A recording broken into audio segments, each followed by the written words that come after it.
दोस्तों, एक हाथी का वजन लगभग 5000 से 6000 किलो होता है और उसकी एवरेज हाइट लगभग 2 से 4 मीटर यानी 8 से 13 फीट तक होती है। लेकिन इतने बड़े, इतने भारी होने के बावजूद एक हाथी महज एक छोटी सी रस्सी या चेन से बंधा रहता है। हाथी चाहे तो उस रस्सी को एक झपट्टे में तोड़ सकता है, लेकिन एक हाथी ऐसा कभी नहीं करता। क्यों?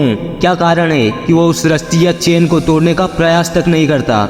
दरअसल दोस्तों, एक हाथी के माइंड को बचपन में ही छेड़ दिया जाता है। जब वे बहुत छोटे होते हैं तभी से उन्हें एक छोटी सी रस्सी से बांध दिया जाता है। तब वे प्रयास करते हैं कि उस रस्सी को तोड़ दे, वहां से आजाद हो जाए।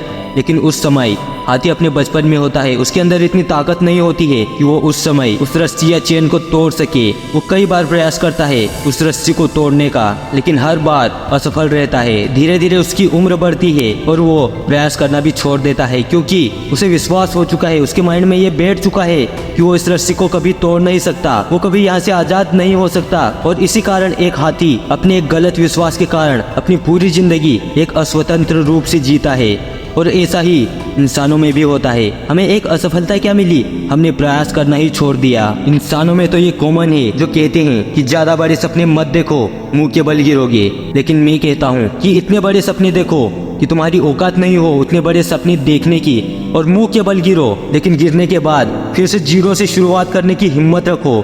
भले ही एक बार नहीं हुआ, दूसरी बार होगा, दूसरी बार नहीं हुआ, तीसरी बार होगा, और तीसरी बार भी नहीं हुआ तो तुम्हारे पास इन्फिनिट नंबर है। कभी न कभी तुम्हें सफलता मिलेगी ही। निकोला टेस्ला ने 10,000 से ज्यादा बार प्रयास किया, तब जाकर उन्होंने बल्ब का आविष्कार किया। द वॉल्ट डिज्नी कंपनी, जिसकी नेटवर्थ आज बिलियंस ऑफ डॉलर्स है, कहते हैं कि डिज्नी को 22 वर्ष की उम्र में ये बोलकर अखबार की नौकरी से निकाल दिया गया कि उसमें कल्पना करने की कमी है, उनके पास अच्छे विचार नहीं है। लेकिन इसके बाद उन्होंने बिलियंस ऑफ डॉलर्स की कंपनी कर दी। स्टीव जॉब्स, जो कितनी बार असफल हुए, अब्राहम लिंकन, जो अपनी लाइफ में इतनी बार असफल हुए जिसकी कोई हद नहीं है, जेम्स डायसन, जिन्होंने लगभग 5126 वैक्यूम्स डिजाइन किए, तब जाकर उन्होंने एक ऐसा बैगलेस वैक्यूम क्लीनर बनाया जो सही तरीके से काम करता है। कमी नहीं है ऐसी कहानियों की, ऐसे लोगों की जो हजारों सफलताओं के बाद भी नहीं रुके। अगर मुश्किल लग रहा है तो अपनी सोच को बदलो, अपने रास्ते, अपनी मंजिल को नहीं। ये जो डर अंदर बैठा हुआ है, अपने माइंड में फिक्स किया हुआ है, इस डर का सामना करो। अगर फेल हुए तो क्या हुआ?